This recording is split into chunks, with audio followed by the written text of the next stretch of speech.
Nakaliang yong karilom jan tia Trader Association idap di kemensen ko Sniawsih utip nega step wa to ye Iawthymme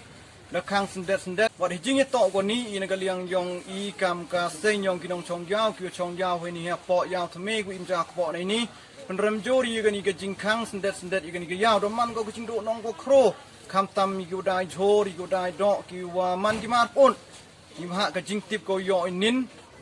da tip I hai pori wat bian Mye de yu Khang yikimar kimata yong igo wan niki Chong go pero per. Sejisen nagaliang yong karilom jan tia Trader Association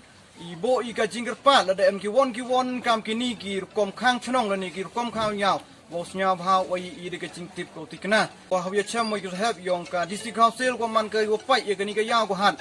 Wa hijing ye to wo ki lem em yong ki ka jing tip ko tikna hijing ye to uni Khang yaw. Dan kaliang yong I ka message ko ra ile ni ko hanai cha keyboard ko pai ye ni ga yang to la kamon I ha ka sino kong Chong ya ba I le de im yo Chong ya mban se yu le de win si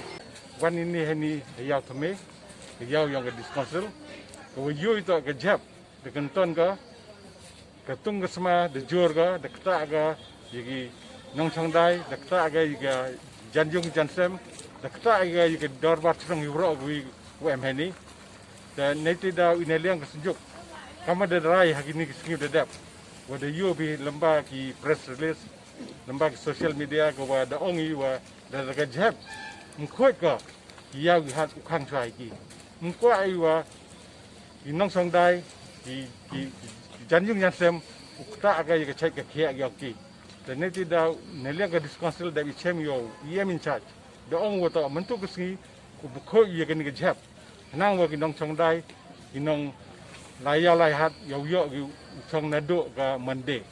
dekat kami jing yo yang I wa hado entu wa duku wi ke gari ko yo cham jing ha ye ki pukho ye ke Jhep ta ineliang yang I kama daerah I to wa ke Jhep hi le dam khoi ka ki ha ki hat to Khang cha ki